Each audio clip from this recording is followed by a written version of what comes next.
It's time for another First Drives with Fred. Can you guess what we're going for a spin in today?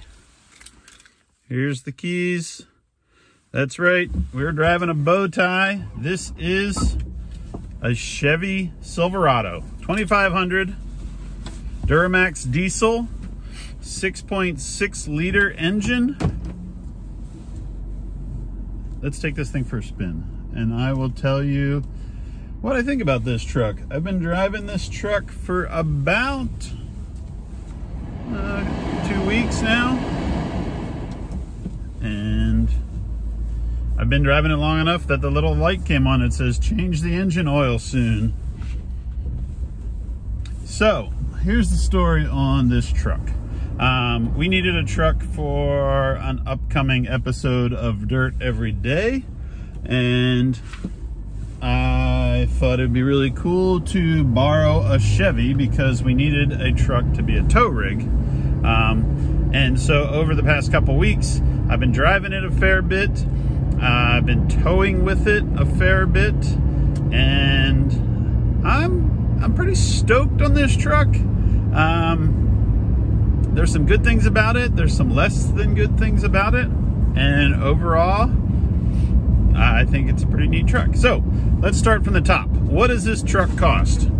Sticker price on this 2022 Chevy Silverado 2500 Crew Cab LTZ 4-wheel drive with the ZR2 package, $74,500. So it's a lot of money, but everything's a lot of money these days. So, and I'm kind of just like, the idea of how expensive trucks and 4-wheel drives and all cars are these days just blows my mind.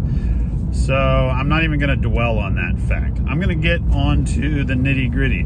How does it tow, Fred? How does this thing tow? Well, I like diesel heavy duty trucks. I like heavy duty 3/4 and 1 ton trucks.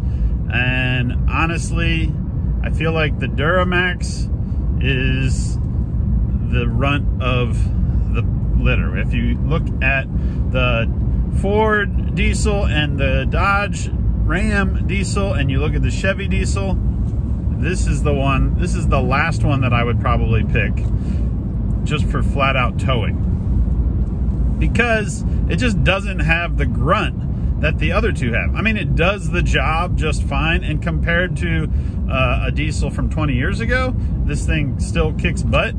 But like, the Ford is just crazy powerful and fast, and I've always been a Cummins fanboy with all that torque of the straight six.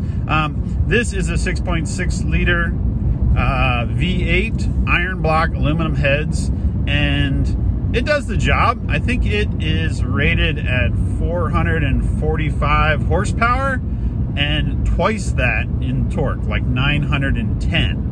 So lots of power, lots of torque, gets the job done, has a big 10-speed automatic, which I believe was developed in conjunction with Ford, which seems crazy that Ford and Chevy would be sharing technology. But from what I understand, that 10-speed has kind of been a joint venture between those two companies. It works good, it drives well, it tows great. It doesn't get very good fuel economy at all. In fact, let me scroll through this little board here. This thing says it's been averaging 12 miles per gallon, and I know it was down in like 10.5 when we were dragging a trailer around, which we did for like a week straight. And then the other thing about heavy duty trucks is both Ford and Ram have a solid front axle, and the Chevy has a IFS, which I'm always kind of more leaning towards a solid axle when it comes to just strength and reliability and just stubborn brute force.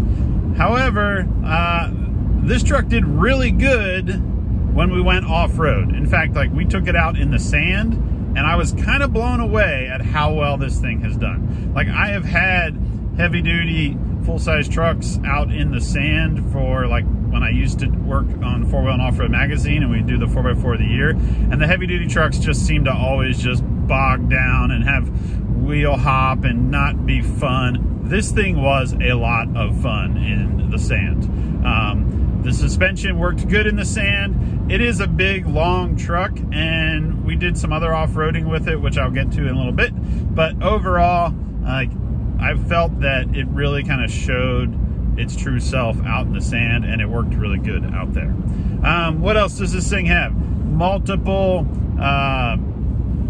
cubbies and places like center console, side pockets, multiple glove boxes, all types of storage. Basically, when you buy a big heavy duty truck these days, they're looking at you basically living in this thing, whether it's for your job or you're on the road or you're doing like family trips and you're dragging a boat. There's lots of cubbies, lots of seat cup holders, lots of charge points for phones and gadgets. The rear view mirror is no longer just a mirror. Now it's like a screen that actually plays off of a camera that's in the back, which is cool, but it's a little bit weird. Like the first time you're driving along and you're like, you got to like check your hair and you're like, wait, that isn't even me. That's just a camera screen.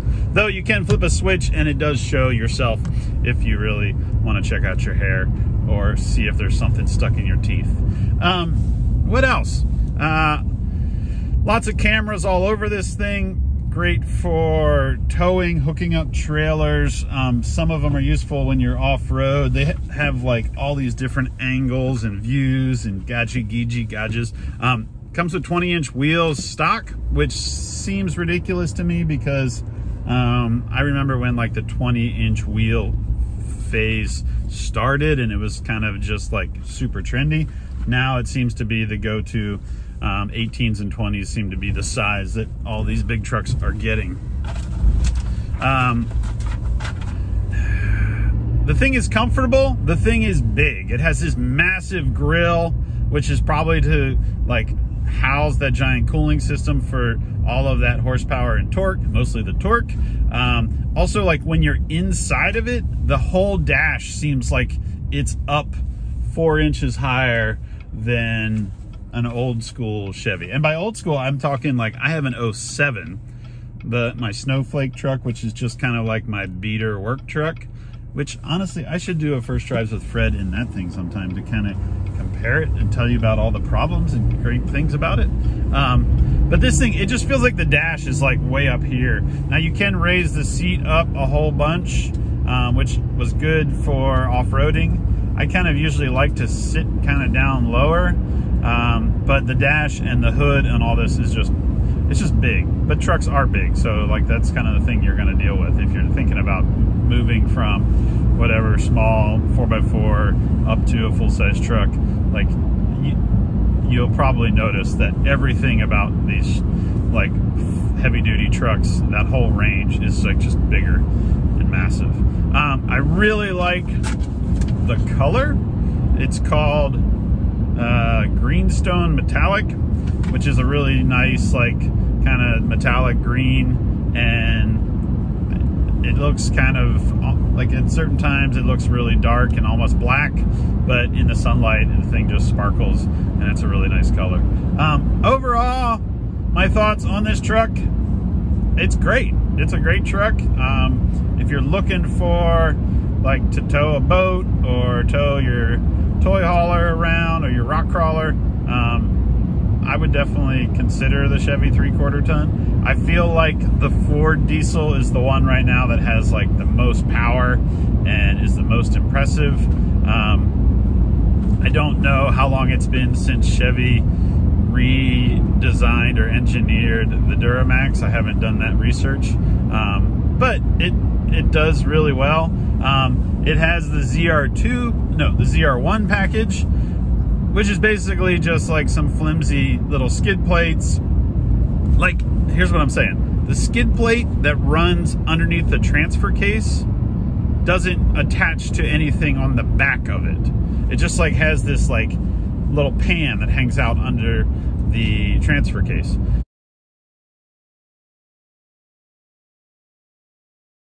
So if you hit that pan, it just bends up and hits the transfer case. And there's another cross member behind that they could run the skid plate to. So you could have it like supported at both ends and make it out of something beefy and actually be able to set the whole weight of the truck on it. But they don't do that for some reason. It's just this little like pie pan hanging out there, and it got bent and it hit the transfer case, which is kind of lame. But I remember like the previous style had like the DEF tank, the diesel exhaust fluid tank, seemed to hang way low, and that was dumb. And I think they fixed it, because I don't think it hangs down nearly as low as it used to. We did have some minor incident, I guess you would say. It wasn't like, they asked me to report it as an accident, when in fact we went four-wheeling and we ripped the side steps clean off of this truck.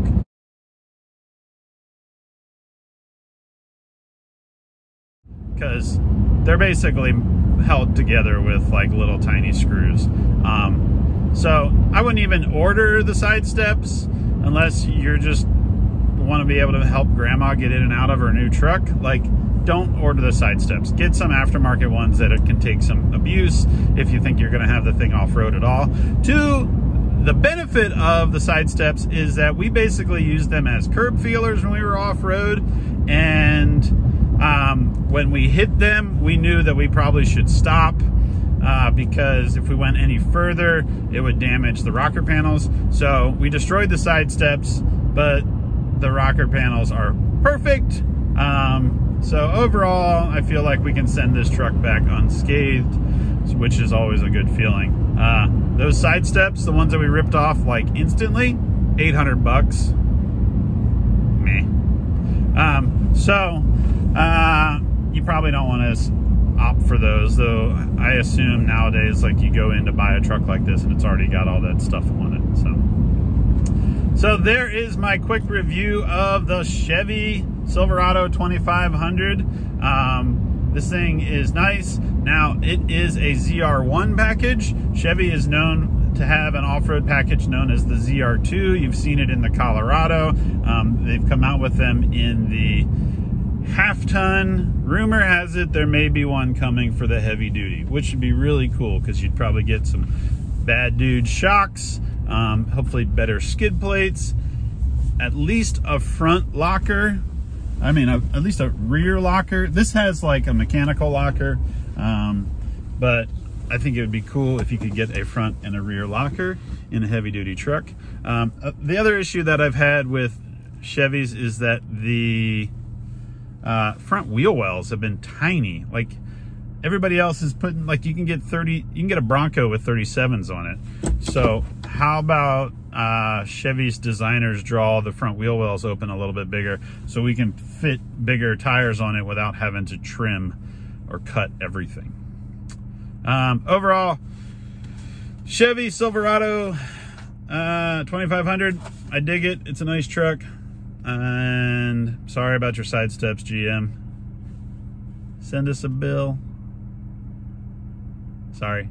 All right, that's it for this first drive with Fred. I'm gonna find the accident report and fill that out because supposedly I have to do that because their steps fell off when we went four-wheeling.